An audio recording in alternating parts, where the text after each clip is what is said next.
Kansas City and beyond. This is No Wingle here. That's right, no Jumbo Wingle here. The one and only No Jumbo Wingle.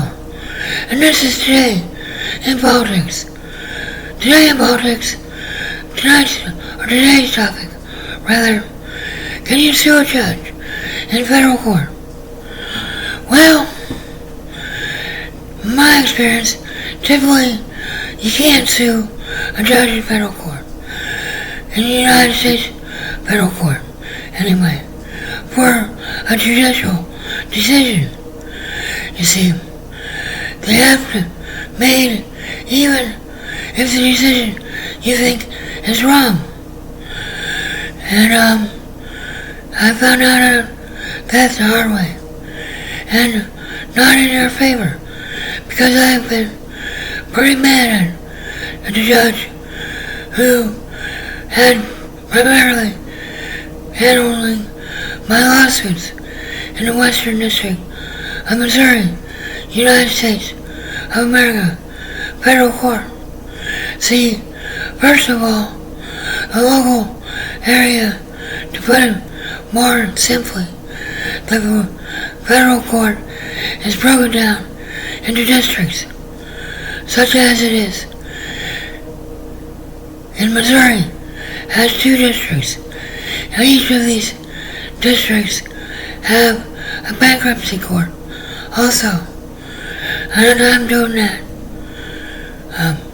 Anyway, the districts of Missouri are divided by an invisible line, pretty much right down the middle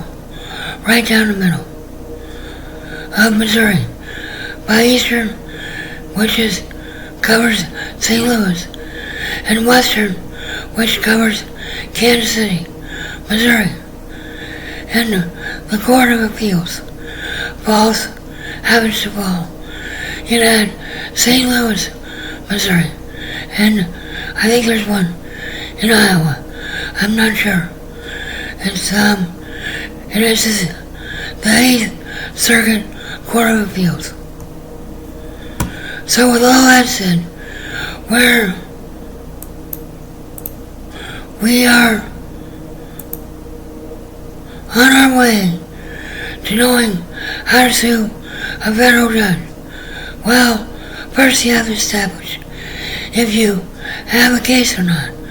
Frankly, I believe I have a case because, see, Judge Bo had been, in my opinion, violating the First Amendment and the Fifth Amendment by the fact that he had been knowingly and wrongfully dismissing my lawsuits as frivolous, unintelligible, and irrational, and had been done so multiple times without even reading them, more than likely.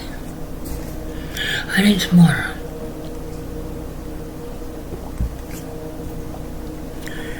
Evidence will show to the court that on the Western District of Missouri federal court, rather, in the Western District of Missouri federal court, rather, website, you will search his name and it comes up as Judge Bo.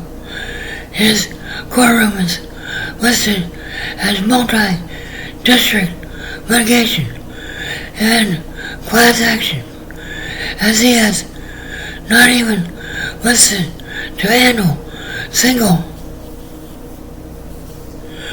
plaintiff lawsuits like other judges on the Western District of Missouri website.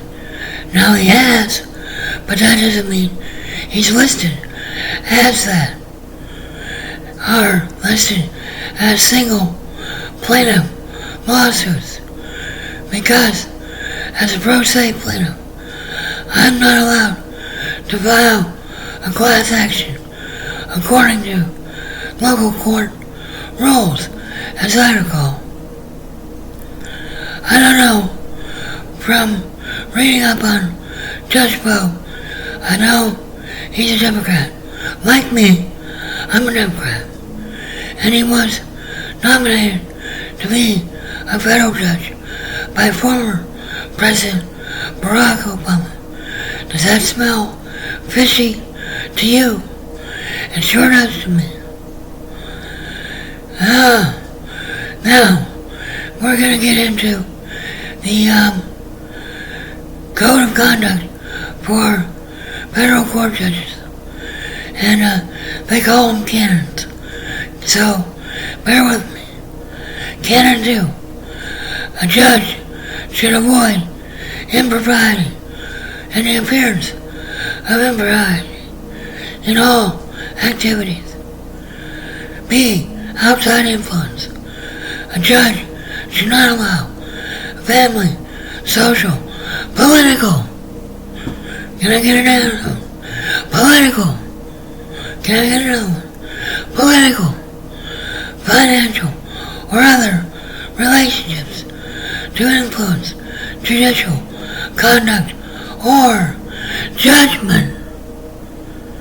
Judgment. A judge should neither lend to the prestige of the judicial office to advance the private interests of the judge or others, nor convey or permit others to convey the impression that they are in a special position to influence the judge. A judge should not testify voluntarily or as a character witness. Now I believe this is what's going on here. It's that private interest of a judge or others, nor convey or permit others to convey the impression that they are in special position to influence a judge. I believe that's what's going on with KY3 and Judge Bo. Put me on television. Judge KY3, I'll be a good boy. KY3, the place not to be. KY3.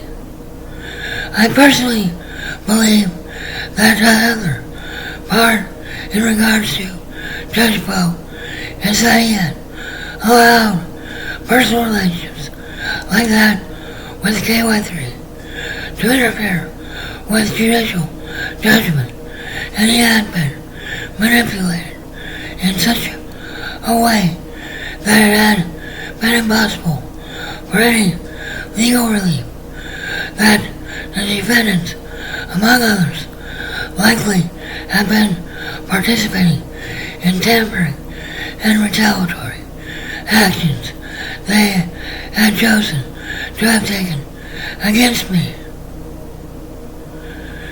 Canon 3. A judge should perform the duties of the office fairly, impartially, and diligently.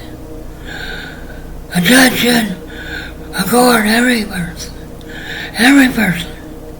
who has a legal interest in a proceeding and that person's lawyer the full right to be heard according to the law, except as set out below.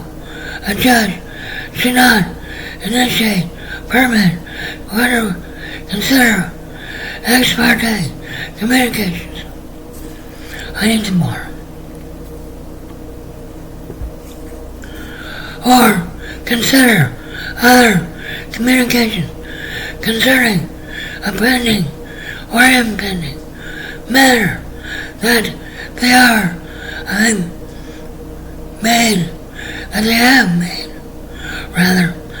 outside the presence of the parties or their lawyers. If a judge receives an unauthorized ex parte communication here bearing on the substance of a matter, the judge should promptly notify the parties of the subject matter of the communication and allow the parties an opportunity to respond. That never happened with me. If requested, I was never requested. Initiate, permit, or consider ex parte communications as authorized by law. B.